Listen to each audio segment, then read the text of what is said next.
Hey y'all, quick note. While My Hero Academia was created for kids, this podcast is not safe for work or children. All trigger warnings and spoilers for each episode can be found at our website, myheroanalysis.com. Thanks for listening.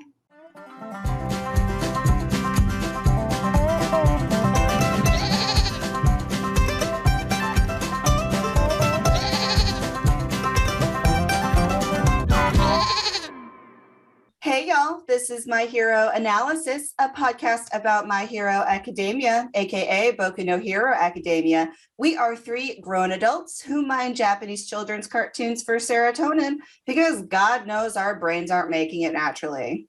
Hello everyone, I am Fern, and today the serotonin is overflowing because this is going to be a really cool episode. Really excited about this topic and about our guest, whom you will meet in just a second. But I'm going to hand it off to the other two hosts first. Hi, I'm Nicole. I'm super excited about our very first interview. It's like we are like actual podcasters with like people we know in a network of professional contacts. It's wonderful. Hey y'all, it's Maria. I'm also very excited for our first ever interviewer. I'm currently a gremlin, but you know, today has been a day. Yeah. It's been a good day though.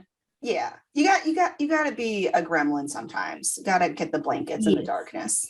Mm-hmm. When the weather calls, must gremlin. Yes, very much. It's gross here today. Oh God, yeah. I'm not looking forward to tomorrow either. No. Yeah, it is snowing in a place it usually snows, and then it is not currently snowing where I am at, and I'm very upset about that. No snow for you. But No. Anyway, how about our special guest introduces herself? Well, hello, sup nerds. I am Kiana. You can call me Anna or Kiwi or Kiki or Quinoa or literally anything is fine. You could call me Weeb and I would definitely respond. Yeah, what else? I'm here through Nicole's recommendation, which considering I helped her get into My Hero is awesome. I'm taking credit for that because I am such a huge anime nerd and Nicole's known this from day one. Yes. I am currently a grad student, so I spend approximately 50% of the time crying, 25% of the time procrastinating, probably because I'm binge watching something, 10% actually working, and I have no idea where the last 15% goes. Oh yeah, I'm also a writer, which is how I met Nicole. Yay. Yes. Kiana was definitely like one of the key factors in getting me to like start or continue My Hero. So honestly, Oh my goodness. Like this podcast probably wouldn't be here without her. So yeah, I was just thinking that like you are the reason this exists. Mm-hmm. And I am your first guest. It is fate. It's fate. It's fitting. It's perfect. I love this. I'm so also much. really known for bad puns, so there are chances that a bad pun may come up at some point during this recording. That is Perfect. Completely normal for us. Yep, you're gonna fit right in. This is very chaotic. Yep. I love it. All right. Well, since this is like our very first interview episode, as we've probably said a couple times already, I've already forgotten. It's fine. We are excited to just dive right in. So just like let us know where you are like up to in the anime and or manga so we don't spoil you. Yeah, so so thus far I'm actually only an anime only fan. Sorry, manga readers. So I'm up through the current season, episode 113. I want to get more into the manga. I've found that after I've watched anime and then I go to the manga, it's been very slow going. I also only own volumes 1 through 3 and 10, which is probably why I should just buy my own manga instead of asking for it for like birthday and Christmas gifts, because that is not a first time occurrence. When I was getting into D Gray Man way back in high school, for Christmas I got volumes 2 and 20. Oh no. So that was a long time getting up to there. I need to look up to see if there's a new volume of D Gray Man out because I don't remember when the last one came out. But anyways, I am current through the anime, so there are certain spoilers that I am not aware of and others that I am aware of. Okay. which leads got into you. the next segment. Yeah, think. yeah, perfect. All right. So basically, like after that, I like the follow-up question was like any spoilers you already know that you wouldn't mind discussing. And then I definitely spoiled you on Pinetta. Was hysterical. The only like big spoiler that I know that I was just like, I need to know if this is true or not was with Dobby's true identity. Yeah. Mhm. And I think I had some lengthy conversations about that with one of my friends. So oh yeah, is that I think there was like the supposed traitor's identity was revealed. I don't know who it is, but I think it is not who I had suspected and thought it was, but I don't want to know who it is. So let's Okay. avoid that. So pretty much I'm only cool discussing Dobby's identity. Let's just put it that way, Dobby's identity. Okay. But yeah, so the Binetta thing, I was just like, that's a spoiler. Sorry. Yeah, now that you've first of cracked all, me Nicole, up, how though. dare you? But now that you've been spoiled, do you have a reaction that you'd like to share with us? It surprisingly seems to make sense to me. Right. And I don't know whether it's just because like because I'm also pretty much just a dub only fan because that was how I first watched it, and I adore the whole dub cast. But just like the way Brina Palencia does Mineta, and just like the way that she does him, I'm just like, it makes sense. It does. It really does. Yes. And like when okay, so since you like the only spoiler you know is Dobby, honestly, you may need to like take it slow if you want to catch up on our podcast backlog because we discuss far too many things. Okay, good to know. But at some point we did like discuss how Bayonetta works, even though we hate him. So maybe I'll find that for you and you can listen to that segment. Yep. So Nicole and I both generally try to avoid spoilers because we have a separate mini series where we react to new chapters in real time. So honestly, avoiding spoilers is kind of difficult for us. How do you manage it? Like, I imagine it's really difficult. Not as difficult as you might seem. Or as it might seem. Can't talk apparently. I'm on social media. I'm not super active on it. Like when I'm on Facebook, almost the things I look at are like memes and or food videos practically. I'm not on TikTok, which I know Nicole mentioned is like the worst for spoilers. Oh, it's Oh, terrible. But also like social media is such a burnout that I'm just like, I pretty much only look at like the first thing on my feed on Instagram before I just go to my page and then ignore it for the rest of the day. And I pretty much only look at my DMs on Twitter. Yep. I've gotten a few minor spoilers on Tumblr, but usually it's for shows or games that I play. And Okay. I only go on it every so often. I pretty much almost exclusively look at Tumblr for Otome content because I am obsessed with Otome games. And good old throwback shows. Like I've been obsessively looking at Yu-Gi-Oh! 5D's Tumblr because I can.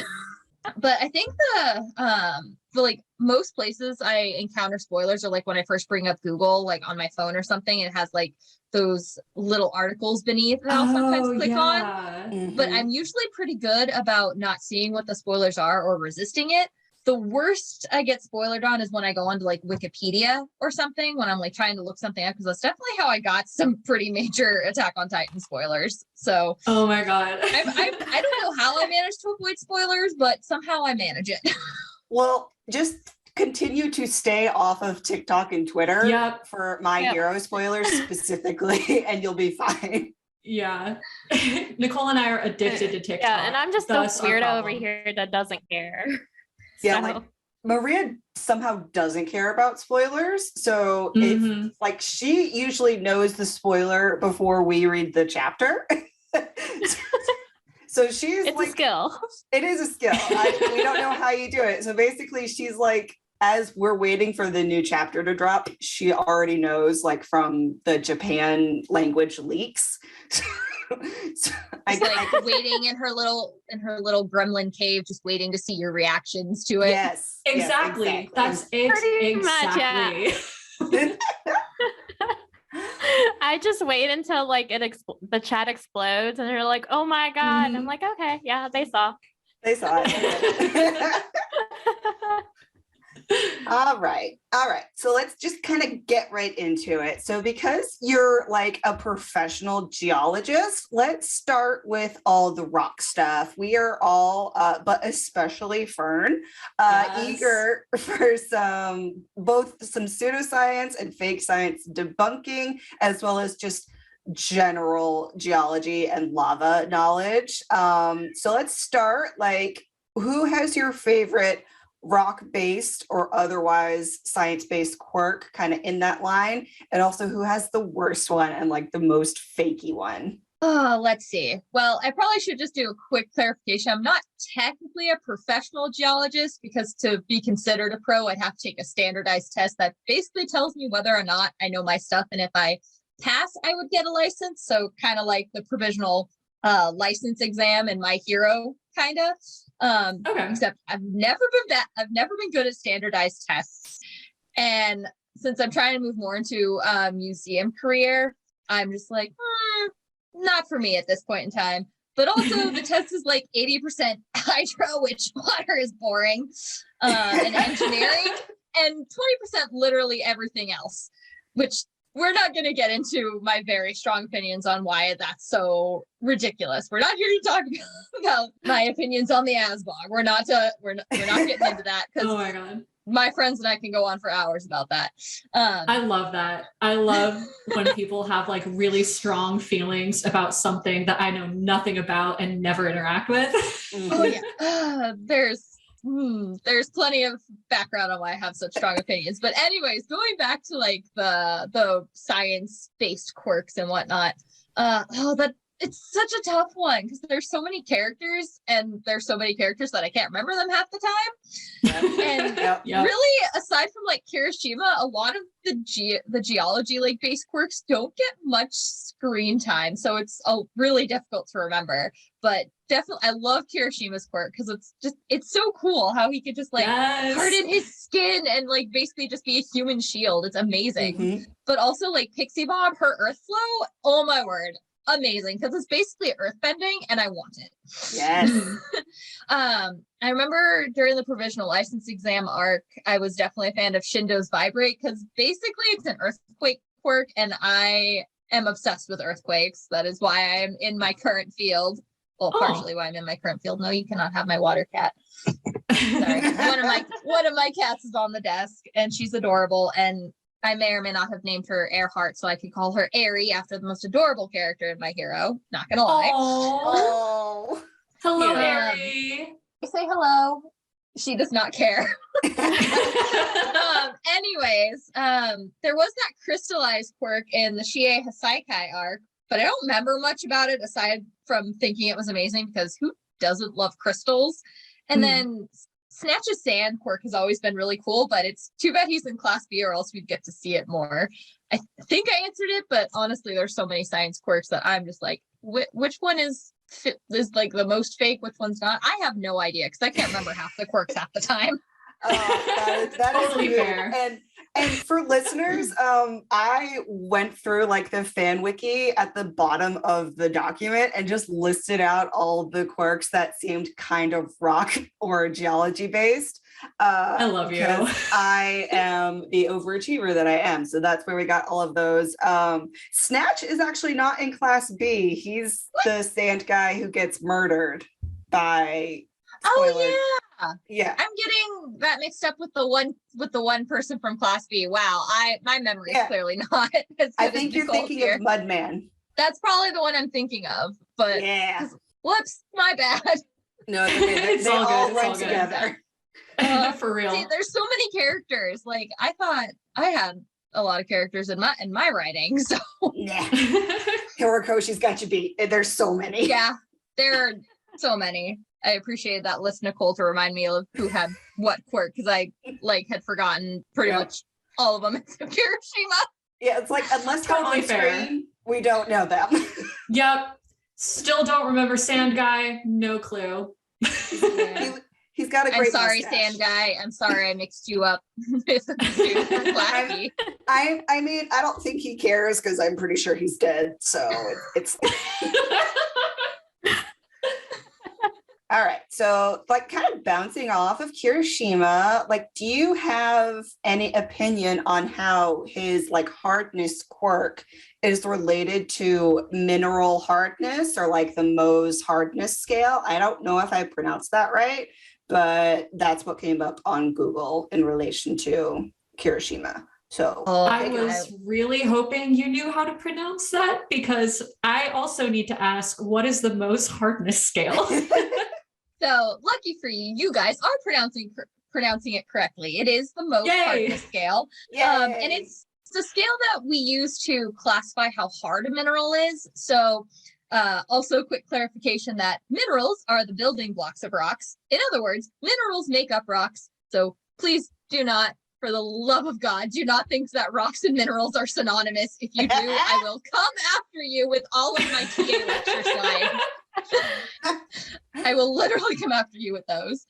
But it's basically, the Mohs scale is basically just a diagnostic tool that geoscientists use to kind of help identify and classify minerals by separating them into quote unquote soft minerals, which would be a 1 to 5 on the Mohs scale, from the quote unquote hard minerals, which are 6 to 10. Okay. And it's a physical diagnostic. How hard is it? It's one way that we can use to separate, say quartz from plagioclase, which those words probably don't mean that much to you guys, or at least plagioclase probably doesn't. We use it to say quartz. Yes, you know plagioclase. No one knows plagioclase. You know how many times I had to correct students on how to pronounce plagioclase? Far more than is necessary. But we use a lot of tools in order to figure that out. Like, will a mineral scratch glass? If so, it's at least a 6. Can I scratch this mineral with my fingernail? If yes, then it's a 1 to 2. If you can't scratch it with your fingernail, it's at least above a 2.5. And even though you probably shouldn't do this, or at least we try not to because it damages the minerals, we could even scratch them on one another to figure out which one is harder. Okay. So anyways, with that, hopefully that kind of clarifies what the Mohs hardness scale is. There, you can just Google it and you'll get a list of 10 of the 10 most common minerals that we use for each number. But please note that those are not the only minerals that have those hardnesses. Those are just the ones that people will know the most of. But it's a really interesting, super interesting question on like, how to consider Kirishima's quirk with the Mohs hardness scale, since most people have zero clue what the Mohs hardness scale is. I'm really excited to look at Kirishima's quirk from this point of view, especially because, oh my word, he is like one of my favorite characters. He's adorable. Yes. And he and Bakugo are just like, love that friendship isn't more than friendship. I know that that's a thing. I'm not convinced of it yet, but I love that friendship. They're adorable. we talk about Kiribaku on other episodes. So yeah, we're right Quite there often. with you. Yeah. Okay. It comes up. But honestly, like, I want to know, like, this is probably going to sound really weird. But I want to know, like, what is the mineral makeup of flesh? Because that's going to determine exactly what the hardness is going to be. And also, like, what kind of rock is his flesh supposed to mimic when it hardens? If I had to guess, I would probably say either an igneous or a metamorphic type, because those are hard rock classifications, whereas sedimentary rocks are known as soft rocks in geology. But sedimentary rocks are really cool because they're the only ones that'll contain fossils. Anyways, with Kirishima's, since I said that it probably mimics either igneous or metamorphic rocks, then I would guess that those kind of minerals would kind of make up his flesh. Obviously, I know flesh doesn't have those minerals, but right. I want to know what that makeup is. Just, it's cool. It's so cool. Like, I can speculate on what minerals are being mimicked in his rock-like skin. Like, quartz is one of the most abundant minerals on the planet, and it's a 7 on the Mohs scale, and it's in nearly every rock, nearly. But then again, since it's a 7 on a scale of 1 to 10, it could also be mimicking the hardness of topaz, which is an 8, or corundum, which is a 9, or probably diamond, which is a 10. So really, I want to know how his quirk would hold up to being scratched by a diamond, because that's the only way I can figure it out. Because if he gets scratched by a diamond, then it's definitely below a 10. But if his if his own skin like scratches the diamond, then it's like you just blew up the most hardness scale. Like what? Honestly, can we just like do a hardness test on Kirishima? And oh my word, that sounds so wrong. While his quirk is activated to like I'm not even gonna finish that. Just like I want to know, but also like, can we also do like an acid test? I want to know to confirm like what rock characteristics aren't chemical. Like, is he definitely like not a chemical rock? Because that would get dissolved by acid. So I want to know that too. There's so many things that I want to know about his hardening quirk. There's so many things, but long story short, I want to know what minerals are supposed to be mimicked in his rock-like quirk. Did I ramble too much, or does that kind of answer the question? Oh no, that was perfect. That was perfect. And honestly, now I have like even more questions. Like, I can't remember. He gets shot at one point, right? And then repels the bullets. Well, he gets shot with the drug that takes quirks away. So it's not an actual bullet. It's more like a dart. I don't think he's ever actually shot with a bullet. Like, yeah, I remember that the dart thing, because thinking about that, then that needle on the dart, if it bounces off, then definitely hard rock, because if that needle is probably somewhere around the same hardness as some kind of nail, because there are two different nails that we often use in figuring out a hardness test. There's a masonry nail and just like a regular wire nail, and they have two different hardnesses, but they will pretty much only scratch soft rocks for the most part. I have to remember what is especially bringing up I'm literally bringing up my minerals PowerPoint right now. Yes, I love that. Yeah. So yeah, a masonry nail. Yeah, both masonry nails and wire nails. They're one number off. So masonry nail is a 5.5 and a wire nail is a 4.5 on the Mohs scale. And if that easily bounces off Kirishima, then he's at least a 6 or above. I'm gonna say he's probably closer to a 10. Would be my guess. well, yeah, because in his like ultimate hard form, the sword guy doesn't even like touch him. So oh yeah, he shatters a sword. I forgot. Yeah, well, a bunch of sword knife things. I don't know what they were. Blades. They were blades. Yeah. Don't want to know. But yeah, that also answers the question. Like maybe because we know that like Tetsu, his thing is like steel, right? And he's got to like sit in an oven to further refine his steel. I don't know. I'm not a blacksmith. I'm assuming it makes sense. Yeah. But yeah, maybe Kirishima needs to like read your slides and learn more about like mineral makeup, and maybe that would be easier for him to like mimic hardness of things. Yeah, and he could also there's no way to say that without it sounding weird. No. It sounds so wrong, right? I was like poor Kirishima, we don't mean it. Yeah. Poor innocent child. He's a good boy. Also like the acid test, I wonder he could also get like Mina. They could like train together. Right? Yes. Because that would also help with figuring out like what rock type is he supposed to be mimicking, because igneous rocks or rocks from volcanoes, lava rocks and whatnot, like those are not affected by an acid test because of their mineral makeup, whereas sedimentary rocks, there are two different classifications. Like there's clastic and chemical, and it just depends on exactly how they're formed. But chemical rocks will typically, not always, because again, it depends on mineral makeup, but oftentimes a lot of chemical sedimentary rocks will dissolve in acid, which is a really, really fun test to do. Because geologists, we love to watch things go fizz, but also it could also narrow down on if it could potentially also be a metamorphic, because there are certain metamorphic rocks that will also fizz in acid, but very, very few. I think the only one I can think of off the top of my head is marble, which we're not going to get into why I have strong opinions about marble, and only strong opinions about marble and building.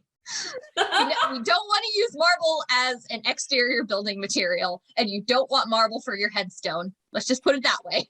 Good to know. Good to know. Yeah. But yeah, the acid test would also help, would help at least narrow down like what rock type is he supposed to be mimicking, which could then further narrow down what minerals is he supposed to be mimicking. So there's a lot of really cool things and a bunch of other like physical and chemical tests that you could do on minerals and rocks in order to like figure out what they are. What they are. So it's I love rock and mineral identification. So like I love this question. So it's very cool. That was amazing. I need Horikoshi to make sure he has like a geologist on his like reference team because I need a whole Horikoshi. spin-off. Maybe hire Kiana. Yes. How about I'm not the most knowledgeable, but it's fun. It is rock and mineral identification. You're are more definitely so much knowledgeable fun. than us. Yeah, exactly. You're so knowledgeable. I've been studying this for a while, so It's wonderful. All right. So we're going to kind of switch gears. I kind of just did like a rapid fire like questions about the various characters. There's no organization because I mean, when is there ever? But Yeah, we've never been organized. Yeah. Mm-mm. Nope. No. All right. So my next question is like, have you heard of Endeavor's completely fanon mother named like, I think it's Teika Todoroki? There's a lot of fan art of her on TikTok and she has essentially her quirk is lava hair. So what do you think about that? well, considering I'm not on TikTok, I have not heard of that. But I seriously want to know, like, what texture would her hair take on when she turns off her quirk? Like, does it go back to normal the way Endeavor's does when he finally turns off his quirk, or does it harden into a lava rock? That's what I want to know. Ooh. And if it does harden into a lava rock, is it going to be an or a Pahoehoe texture? Because that would definitely mean that it's a more mafic lava than felsic, because if it was more felsic, it would probably be closer to ash or pyroclastic flow. So I'm assuming that the lava is more mafic. So is it going to be or Pahoehoe texture? I need to know these things. We have questions, fandom. Oh my goodness.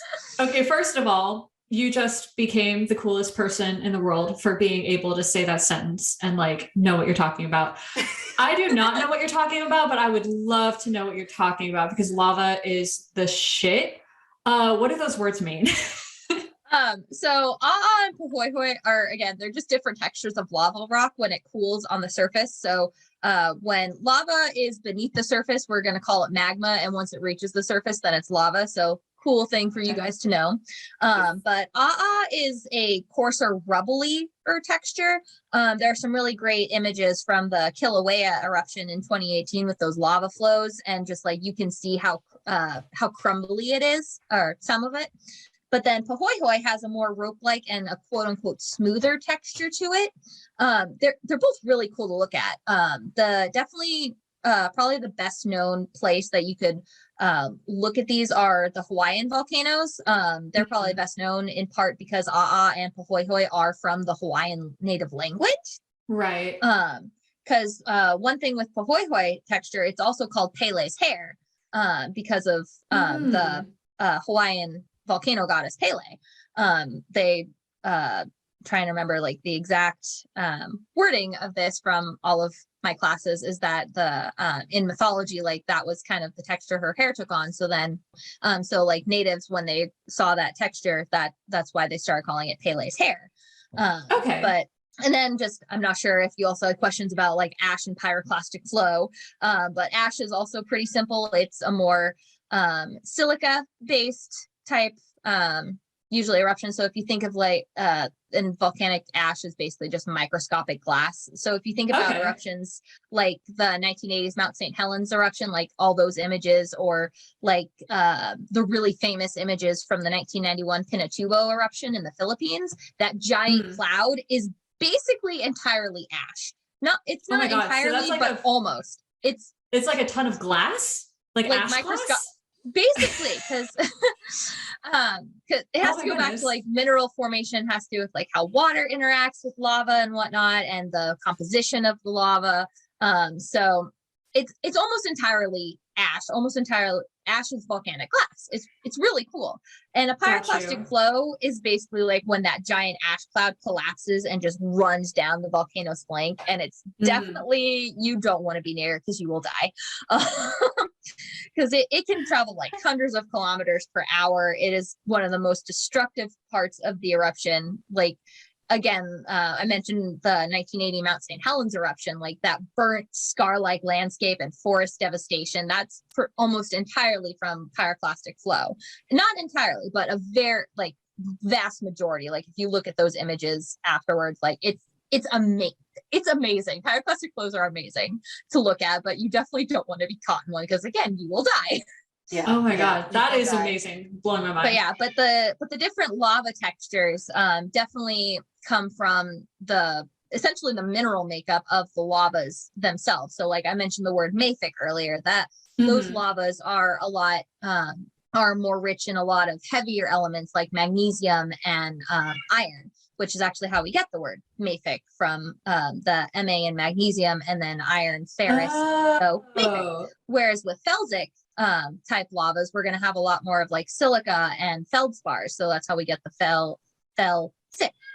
feldspar silica. Oh. So Okay.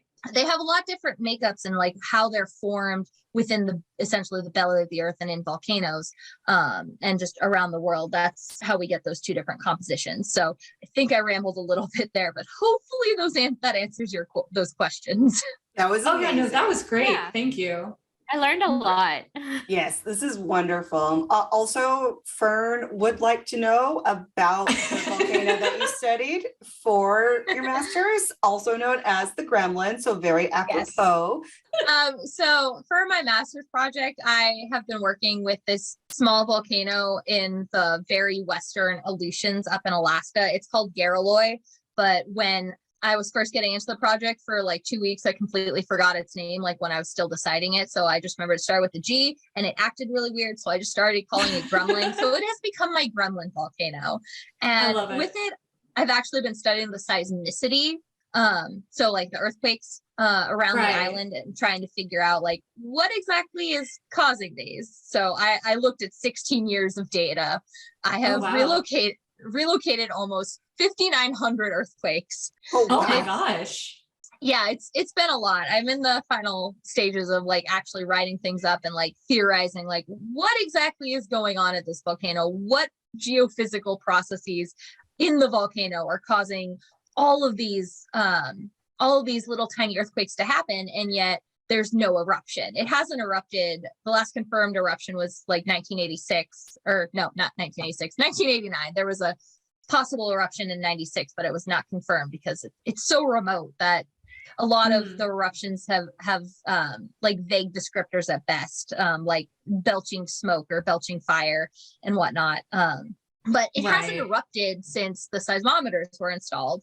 And so like trying to figure out like what is going to be cause for alarm, like what is going to be an indication that it's going to erupt, because the levels of seismicity at my volcano at Garaloy, at other volcanoes in both like the Aleutians and around the world have preceded eruptions. So it's like, what is going on here? So that's part of why I call it a gremlin. But I love my little volcano. I have really enjoyed working on it. It's been a good project. It's so much fun. There's been so little work done on this volcano, and it's just so little known that a lot of people are just like, are you really going to find anything? And it's just like, well, joke's on you, I did. I'm still trying to figure out what the heck it all means though. So I'm still working on that, but hopefully I've got some good ideas, and I'm definitely excited for after my thesis is all done and I actually have defended it and gotten that master's, hopefully by March. Hopefully. I don't know when this episode will air. So Oh my That's God. I love that. Well, thank you amazing. for sharing. yeah.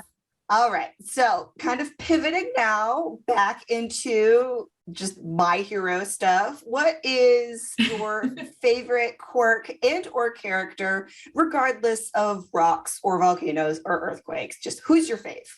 Oh, that is such a tough one because I love how unique all the quirks are compared to like Western superhero media. They're so different, right? And they have, and I love that a Absolutely. lot of them have like backlashes, like if you use it too much, because does Mhm. Superman ever have a backlash? I know he's like, he can't do kryptonite, but like other than that, Yeah, like, we have the- a lot of overpowered heroes in Western media. Yeah. Yes. And there's just so many Yes, like we do. good My Hero characters to choose from. Like I really love Todoroki's half hot, half cold because I definitely would want to wield those two elements because I love fire, I love ice. I've always just been like, if I had a power, I would want one of those two. But also Dobby's ability, it looks so cool aesthetically with the blue flames and everything. Like I know it's super dangerous because I was spoilered a little bit on like how he got all like scarred and burned up and everything was from his quirk, but it's just so cool aesthetically. Just so blue flames are just so pretty. Oh yeah. But also like Aizawa's erasure quirk. Oh my word, epic. I would love to do that, except for the fact he can't blink. I already have terrible eyes. I need to be able to blink. But also like Nejire's and Shiozaki's quirks are so cool. It's just, they're all so cool. But also I have to mention it, but I think you guys have all seen the World Heroes mission, but at the Only very start of, halfway. okay, I was pretty sure, but I just wanted to check. But like at the beginning, there's like a pro hero that has a music quirk that I absolutely freaking loved it because in one of the books I'm revising right now, my main characters have that's kind of how their magics. They have music magic. That's how it like presents itself, and it was just so cool that I can actually have something I can point to if someone asks what it's like. Be like, well, let's go look at this scene. This is what their magic would look like. And I was just like, I felt seen. I was so happy to see that music work. Oh, Yeah, that's that's really beautiful. cool. All right. And then obviously we need to know your least favorite quirk and or character also regardless or including geology. So like who's the worst? Ow, freaking Yama. I am sorry, but that naval laser is so stupid. I don't know why it makes me so uncomfortable. And we can't forget about Minetta's pop-off. Like it and even though it's not like my least favorite, Tamaki's Chimera quirk, it's like super weird but kind of cool. And so I'll take it over Aoyama and Minetta. But oh my word, I have hated Aoyama's nasal laser since day one. I've hated it since I'm day sorry. one. You mean you don't love the lactose intolerance laser, as we call it? However, could that be? We're not even gonna get started on his hero name. We're not even gonna get started. No, on we that. can't. Oh no, it's terrible. Oh, Yama. I love you, Oh. but good gracious. Oh, Aoyama. But yes, also join us in the Minetta hate. I don't like anything about him. No. It's just because I love the way Brina Palencia like portrays him. Because the way she does it is so perfect that you like hate him, but also you have to really appreciate like the work that she puts into like making him as a character. Yeah. So like I love that aspect, but Minetta, dude, cut the porn out of your life. Yeah, for real. It's a good thing that you mention his voice actor because I don't really do dubs that much. It just depends. But I saw her on like, I don't know, a Tumblr post or whatever, or maybe it was She was TikTok. on TikTok. Yep. Yeah, she was on TikTok. And I was looking at that and I was like, I think I'm in love with Minetta's VA. And that's I a really died. weird thing to feel. Yeah, and I died because we just hate him all around. We hate everything about him. And now Fern loves the voice actor. She's Trash Minetta hate cute. forever. Yes. All right. So moving along from just abject hatred, what characters do you thirst and or sim for? You mean besides Aizawa? Yes, Oh, besides yeah, my besides husband. him. That's a given. Yeah. I mean, considering the vast majority of the characters are, high schoolers, I have a much stronger urge to like want to adopt and protect them more than anything. Just like give them hugs, wrap them in a blanket, especially our favorite socially awkward boy Tamaki, and especially the ones I know who would hate it, like Bakugo. Like, Yeah. I literally am just like, I want to like hug Bakugo and not let him go because I know how much he would hate it. Oh my God, just scratching and crying like a cat. Yes. Yep. It would be like the Bakugo burrito blanket. Yes. Oh my God. Basically, Back to the like, burrito. Yep. But that said, I do have a big thing for voices. So while I may not thirst and or simp over the characters themselves, I may or may not do so for the sound of their voices / their voice actors. Mhm. Fair. Because I feel like you're gonna ask if there are any My Hero VAs in particular, Uh-huh. and because there are too many others to name, we're just gonna put it out there. Tamaki's VA. They're just like, okay, moving on. We're gonna I could see that in like a different context. That voice would be very nice. Yeah. Yeah. And yeah, we Moving also on. love Tamaki and Bakugo. So congratulations on your excellent taste. Yes. Tamaki, Yes. Tamaki needs to be the one wrapped up in a burrito. Let's be real. Yeah. Yeah. He needs Oh, like a weighted 100%. blanket. Yes. A constant weighted blanket. Wait, Mhm. give him like a weighted cape so he can always have it. Yes. Yes. Yes. The mode would not appreciate the cape though. Well, I True. mean, she does not appreciate it like we do, and obviously he True. needs his cape. And she obviously He's doesn't not know he's that you not need to wrap it chasing around down the little girl. airplanes. It's fine. Yeah, you can use capes to wrap around traumatized little girls. Yeah. Exactly. Oh, poor baby. All Capes right. are okay for ground only heroes. Yes. Yes. All right. So like continuing like more into your experience like with the property, like do you have any fun anecdotes from when you were like watching or reading no matter where you are in the manga, or do you have like any fun internet interactions or any like just what funny stories do you want to tell about your experience with My Hero? I have such great memories of My Hero, and given how like big a fan I am of it now, it's probably going to shock you three to actually, and a lot of people to know that I actually wasn't interested in My Hero at first. I wasn't originally all that interested in the animation. It really had to grow on me.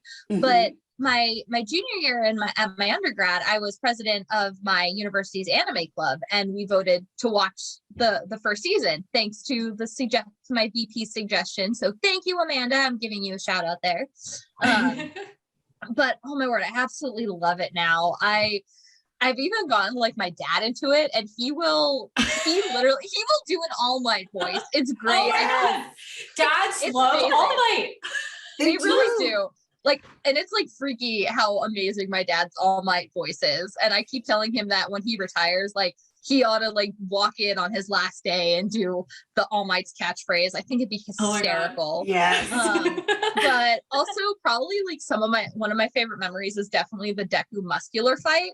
Because I was watching it at like 1 or 2 a.m. and I was trying God. not to scream and wake up my roommates. Luckily, the roommate I shared a room with, I think was gone or something. So I had the room to myself, but it was a small townhouse. And there were, man. 4 other people in the house. And I'm really surprised that knocking my chair over at like 1 a.m. didn't wake them up. And then also like I saw Heroes Rising in theaters with some of my grad school friends the weekend before my birthday and right before the world went to heck in a handbasket. And then Oof. it was really cool seeing World Heroes in theaters because it was the first movie I'd seen in theaters since the pandemic, and I liked it so much I saw it twice. So Oh yeah. so there are a lot of really good memories with My Hero and like watching episodes and whatnot. Oh, that's awesome. And like, yeah, it's so funny you mentioned that because I like both me and Fern like had a little trouble getting into the show as well. Like for some Mhm. reason, like the first few episodes are just so hard to get through. It's like it gatekeeps itself almost. I feel like Maria, that's kind of a thing though, right? With anime in Oh general. yeah. It depends on the anime, but yeah, some of them are kind of slow because they have to build the world up. Mhm. Mhm. Some of them can like hit you straight in the face, like Attack on Titan, even though I hate it. Yeah. we have differing opinions on Attack on Titan, but that's okay. I've tried watching it. I can't get into it. I've watched the first season and I watched part of the second season and then I dropped it. I was like, nah. I've read the entirety of the manga and I'm caught up on Oh, the wow. anime and I'm just like, it's going I down. could just never get into it. Like I know what happens in it and everything. I just it never piqued my interest. Understandable. The It's fandom also so scares violent. me a little bit. Oh yeah. The So- fandom's a little cray. Yeah, that's true. Interesting. But Okay. I understand why people don't like it and whatnot. But yeah, like with My Hero, like I feel like once you get to the USJ incident in season 1, it Mhm. definitely goes a lot faster, and then season Yeah. 2 just hits the ground running, and I Yeah. feel like a lot easier to start binging at season 2 than season 1 personally. Yes. Yeah. Agreed. And then I just have to put it out there that one of my favorite arcs is definitely the Stain arc is one of my absolute favorites. Same. yes. We it's all a love good the one. Stain arc. And let's not forget like the opening for that part of the season. Oh, so good. Mhm. Oh, I I have it can't on. wait to I cover that. downloaded it. We're not going to talk about my anime music addiction. It's fine. No, I have the same thing. No, Yeah. I understand. yeah. Anime music just hits different. It does. No. All right, so let's move on to some convention adventures. So I personally have not been to any anime conventions myself. Maria has, so I'd just like to know what that's all about. Like the closest we've come to any sort of interaction with the actual players of this property is when the English voice actor for Rhodey's Soul, Ryan Colt Levi, liked one of her tweets about World Heroes Mission. That's all we've gotten. And we had a hope to- meltdown. yeah, we did. Yeah, it took a long time to recover. I from would that. too. Yeah. And we hope to do a lot more interviews, maybe with cast members. But we are very small fish in a very large ocean. So let's chat about some of the voice actors. So you've met Justin Briner, and he voices Izuku. Clifford Chapin, Chapin. Okay. who voices Bakugo, Lucy Christian, who voices Uraraka, and Colleen Klinkenbeard, who voices Momo. Oh my god. Have you met anyone else? And who's your favorite out of all of those? I loved meeting all of them. I wish we could have had more interactions, but alas, I was and still am an awkward bean trying not to fangirl too hard. And I was also volunteering at the convention that they were at. Well, you were behind the scenes though. You yeah, could get right in I was- there. Oh, man. I wish I did manage to finagle my way into getting a post where I could watch the Bungo Stray Dogs movie, but I was not able to finagle my way into being able to be helping run the My Hero panel, which I'm very sad about. How 'Cause that dare would have you? been You great. should have known that one day we would be interviewing you. I didn't even know Nicole back then. How dare you not prepare? But oh my word, it was amazing to meet all of them. Justin Briner is literally the most adorable human being on the planet. Do not Aw. change my mind. The most adorable, sweetest human being I have ever met in my entire life. I can still remember the first role I ever heard Cliff play, which was actually Connie in Attack on Titan.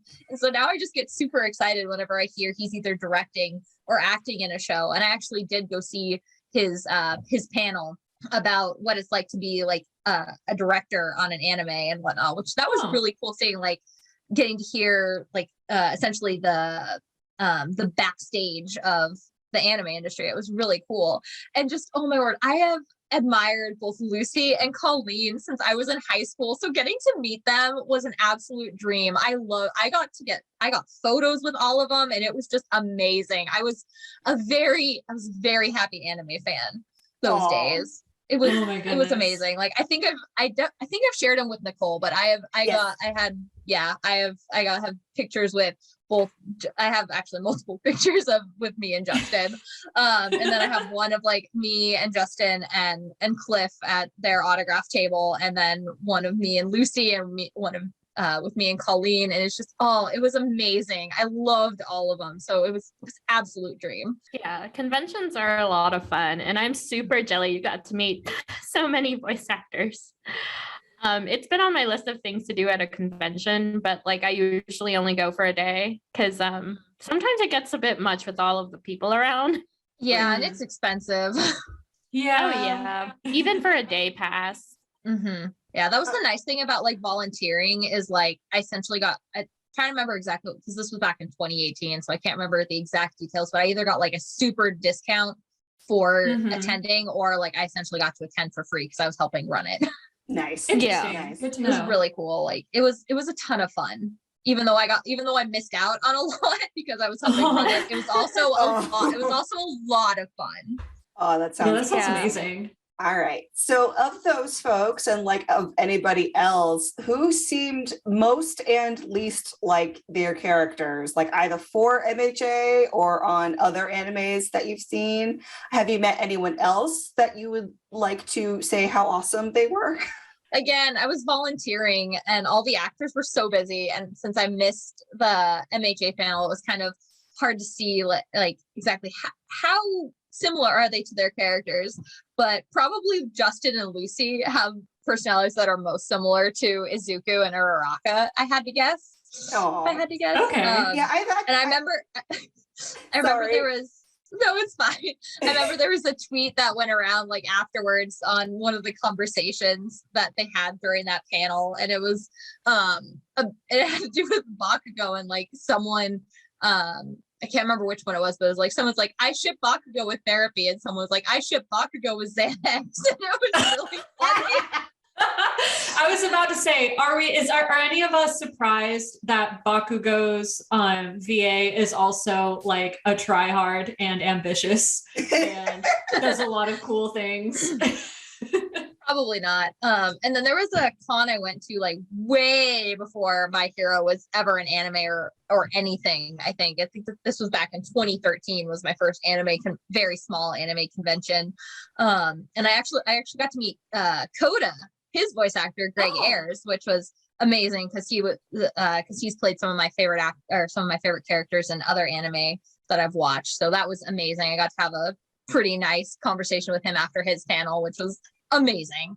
And then I can't remember if it's pronounced Kami or Cami, the one girl who Toga overtook during the provisional license exam, and then Cami, we saw again when Bakugo and Todoroki had to like do their makeup exam. Like I met her VA, Brittany Karbowski, who is amazing. She is so sweet and adorable, and I would love to meet her again.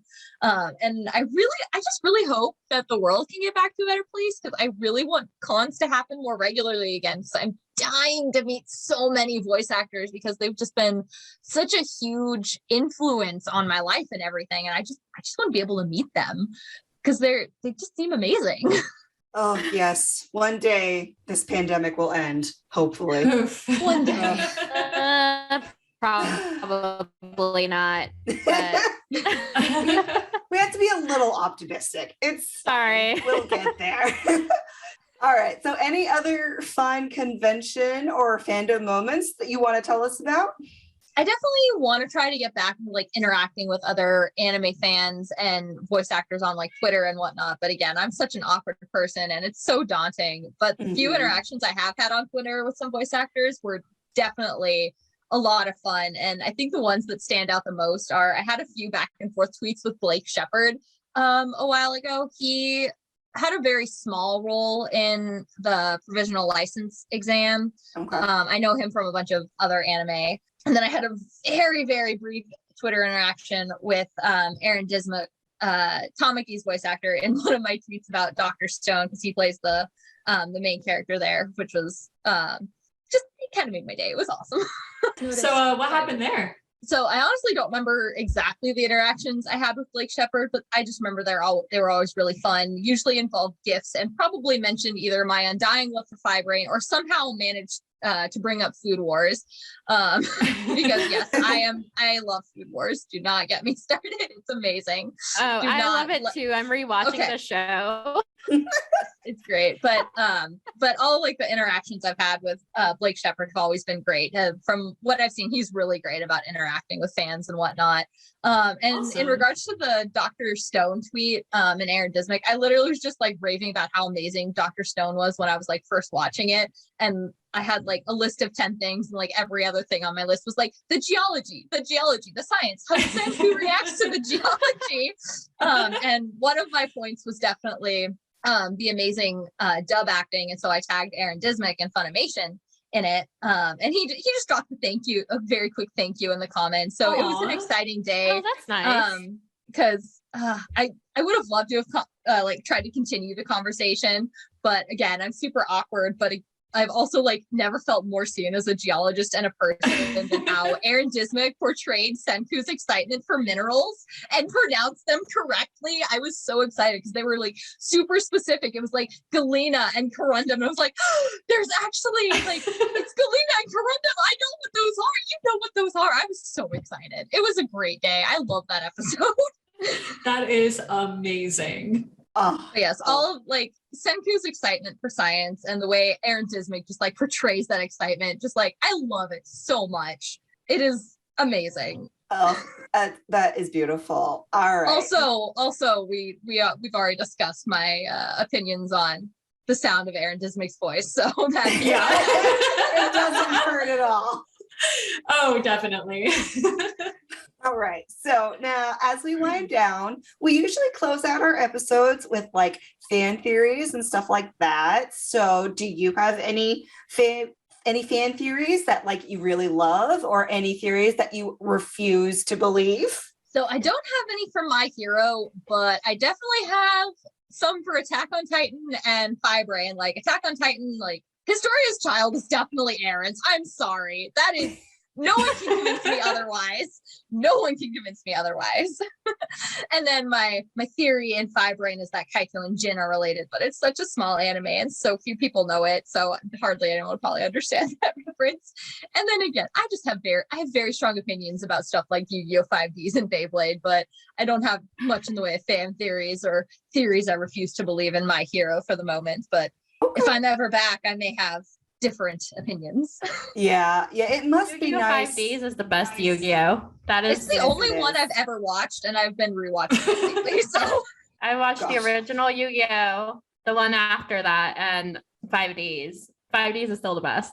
It's I love 5Ds so much. All right. Well, Dark Steiner arc is definitely the best, though. Followed by Arc Cradle. all right. Well, this kind of Yeah. segues perfectly in. So obviously, you would recommend Yu-Gi-Oh! 5Ds and all the other ones that you've mentioned. Any other animes or manga that you want to recommend to our listeners? How many times am I allowed to recommend 86? Because I want to Infinity. recommend 86. 86 needs a bigger fan base. Oh my word, it's amazing, and people need to watch it. But there are Nice. also a bunch of others that I want to recommend, but I'll just settle for some of my faves. So again, 86, please check out 86. Both sub and the dub are amazing. It's got such a great story. And then I love then also Bungo Stray Dogs. Again, Dr. Stone. More people need to watch Dr. Stone and understand why science and especially geology are amazing. A very niche Hakata Tonkotsu Ramens is also amazing, especially if you love cross-dressing hitmen. Hell yeah. I mentioned Fibrain. There's also Servamp, which is a lot of fun.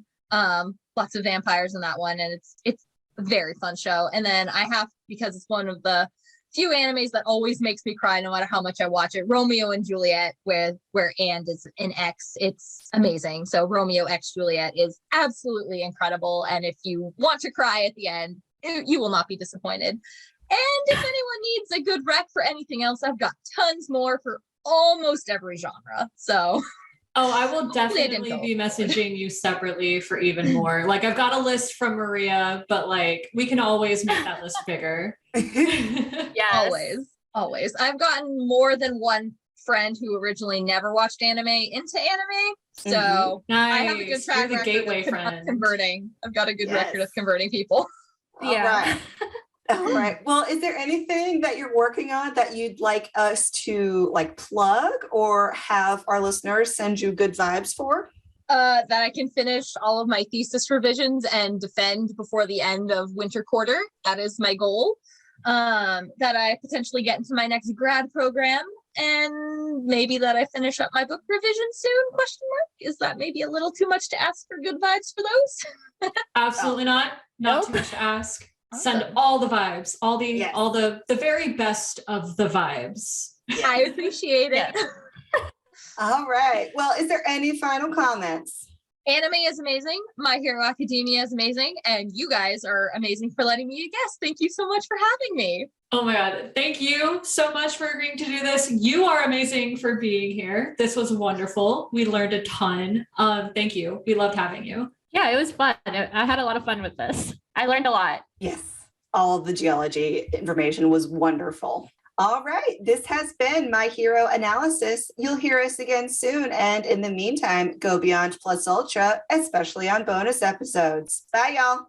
Thanks again for listening. Theme music is The Happy Cowboy by Gary the Canary, remixed by Fern. If you'd like to submit questions, fan art, or bonus episode topics, visit our website at myheroanalysis.com. We're also on Twitter, Instagram, Facebook, and TikTok under @myheroanalysis. And don't forget to subscribe, rate, and review. Bye, y'all.